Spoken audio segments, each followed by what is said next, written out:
almost all the welfare boards are in crisis. So fiscal management is very poor, but corruption is very high. And another thing is that there is a BJP CPM nexus in Kerala, unholy nexus, national highway.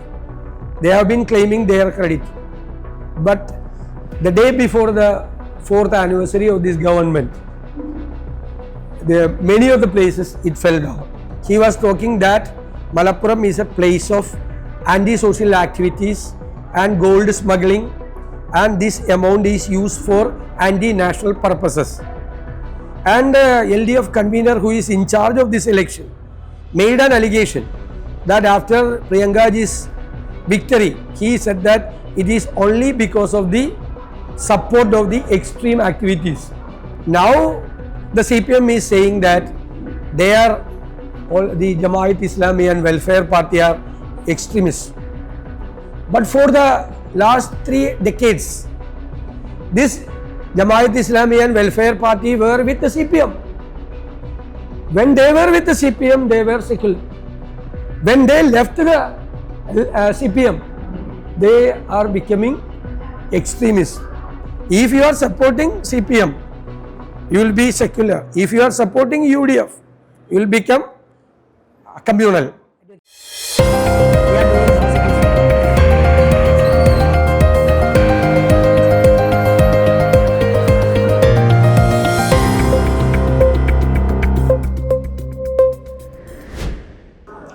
This is a semi-final to the final elections, which is going to be held on 26 March or April. So we take this as an opportunity to expose the government. For the last 9 years, we are prosecuting the Chief Minister and the ministers, the entire cabinet, before the public. Our role is just like advocates. We are doing prosecution for the people of the state. So, you know the fiscal crisis in Kerala, which you have not seen in the history of Kerala. The treasury is completely clean, nothing is there.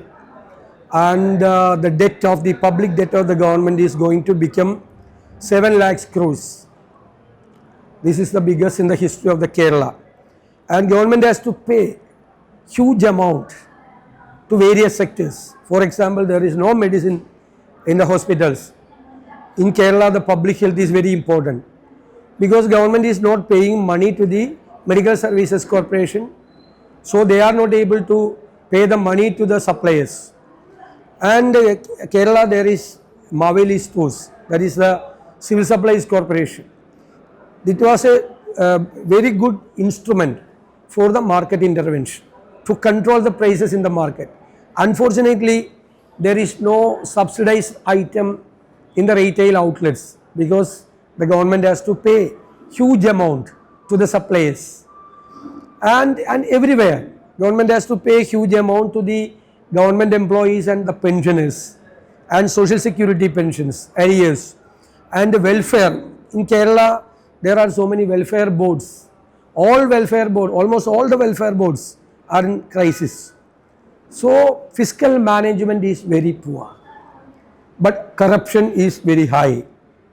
And another thing is that there is a BJP CPM nexus in Kerala, unholy nexus. For example, I will tell you, the Raj Bhavan, the governor, introduced a program, the series of lectures with regard to the Operation Sindoor. We don't have any objection. The Raj Bhavan can conduct the series of lectures. They can invite defense experts as well as the foreign affairs experts. But unfortunately, the governor invited an RSS leader, Guru Murthy. He made a speech defaming the former chief ministers and the Congress party. That is very unfair.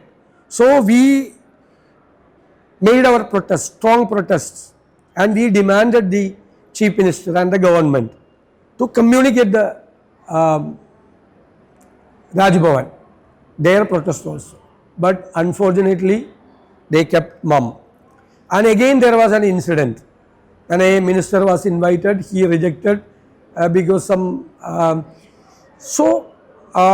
We demanded, we protested because Rajbhavan should not be used for political and religious purpose.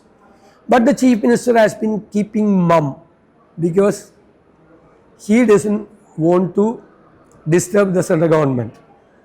Then again, the highway, national highway, they have been claiming their credit.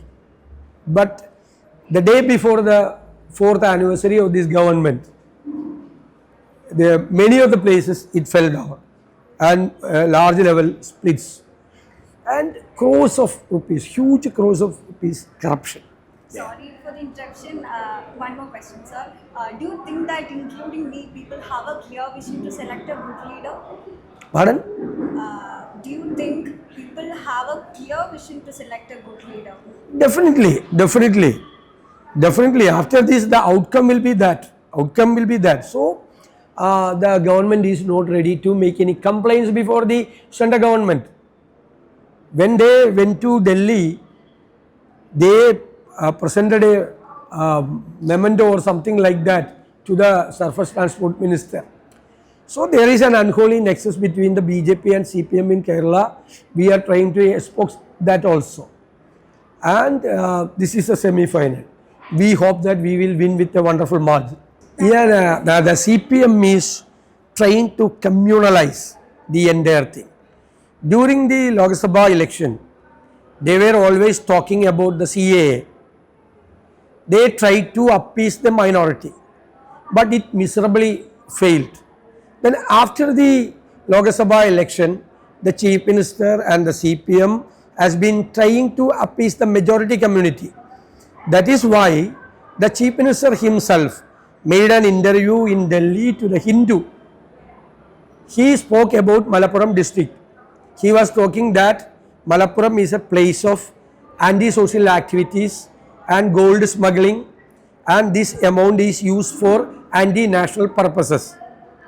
And LDF convener who is in charge of this election made an allegation that after Priyankaji's victory, he said that it is only because of the support of the extreme activities.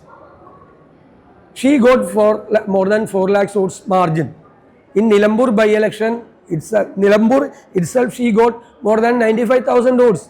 All the Nilamburians voted for Priyanka Gandhi are extremists. In Malappuram, not only the Muslim community, all the other communities are here. Hindus are in large number, Christians, minority, migrated communities are here. But for the last so many months after the parliament election, they have been trying to appease the majority community. These are the CPM is using. They failed for the minor. We never did such type of appeasement.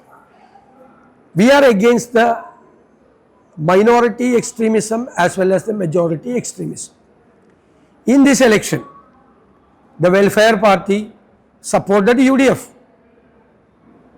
Not only this time, the last time, the parliament election, they supported. Now, the CPM is saying that they are, all the Jamaat Islami and Welfare Party are extremists. But for the last 3 decades, this Jamaat Islami and Welfare Party were with the CPM. When they were with the CPM, they were secular. When they left the CPM, they are becoming extremists. What nonsense it is that? And they are supporting, the PDP is supporting CPM. And one Hindu Mahasabha faction. They are extreme Hindutva, they are having extreme Hindutva agenda. They support that. They are all secular. If you are supporting CPM, you will be secular. If you are supporting UDF, you will become communal. This is the double standard. അത് അദ്ദേഹമൊന്നുമല്ല വന്യജീവി വിഷയം കൊണ്ടുവന്നത്. വന്യജീവി വിഷയം ഏറ്റവും കൂടുതൽ കഴിഞ്ഞ 4 വർഷമായിട്ട് കേരളത്തിൻ്റെ നിയമസഭയിൽ ഹ്യൂമൻ ആനിമൽ കോൺഫ്ലിക്റ്റ് ഇഷ്യൂ കൊണ്ടുവന്നത് ഒപ്പോസിഷനാണ്. അദ്ദേഹം ഇന്നാൾ വരെ അവരുടെ ആളായിരുന്നു, അവരുടെ കൂടെയായിരുന്നു. അവർ ചെയ്യുന്ന എല്ലാ തെറ്റുകളെയും ന്യായീകരിച്ചിരുന്ന ആളാണ് ഈ 3 മാസം മുമ്പ് വരെ.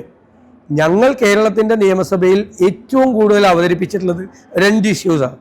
ഒന്ന്, മലയോര ഗ്രാമങ്ങളിലെ ഈ കർഷകരുടെയും ആദിവാസികളുടെയും സങ്കടം, human animal conflict, agrarian issues.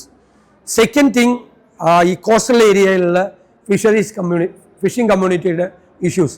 ഇത് രണ്ടുമാണ് കേരളത്തിലെ ഓപ്പോസിഷൻ ഏറ്റവും കൂടുതൽ കൊണ്ടുവന്നത്. ഈ രണ്ടിനെയും ഗവൺമെൻറ് അഡ്രസ്സ് ചെയ്തിട്ടില്ല. പ്രത്യേകിച്ച് ഇപ്പോൾ നിലമ്പൂർ ഇലക്ഷൻ വന്നപ്പോൾ വീണ്ടും human animal conflict is A major issue. ഇത് ഞങ്ങളുടെ MP-മാർ മുഴുവൻ പാർലമെൻറ്റിൽ ഇത് ഫൈറ്റ് ചെയ്യുകയും കത്തെഴുതുകയൊക്കെ ചെയ്തിട്ടുണ്ട്. അപ്പോൾ they made it very clear, central government, that the state government, the chief wildlife warden, is empowered to take action to kill the animals which is dangerous to the human life. But the government is not taking any action to kill the animals which are dangerous to the human life. This is the faults of the government. For example, there are conventional methods to prevent wildlife attack, to make digs and make fencing, electric fencing, there's other things. The government has not been spending a single pie for the last 4 years for making any defense to protect the life of the people, and they are not availing any new methods. There are new methods in various other states and abroad, including using of the AI to understand the movements of the animals to the inhabited area, and there are some mechanisms to keep distance from them. But government is not adopting anything. The forest ministry is not doing anything. They are giving the people for their fate. So many persons were killed due to the animal attacks. പക്ഷെ കേന്ദ്രം പറയുന്നത് wild life ആക്ടിൻ്റെ section 11 അനുസരിച്ച് the state wildlife warden is empowered to take action to kill, or he can delegate his powers to the subordinate officers. Why they are not taking any action?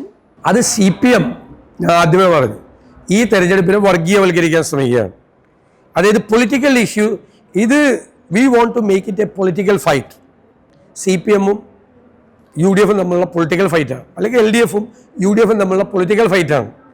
ആ political fight നടത്തിയ അവർക്ക് പേടിയാണ്, കാരണം anti incumbency ഭയങ്കരമാണ്.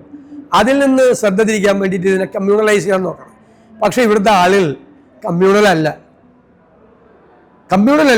അത് നിങ്ങൾക്ക് result വരുമ്പോൾ മനസ്സിലാവും.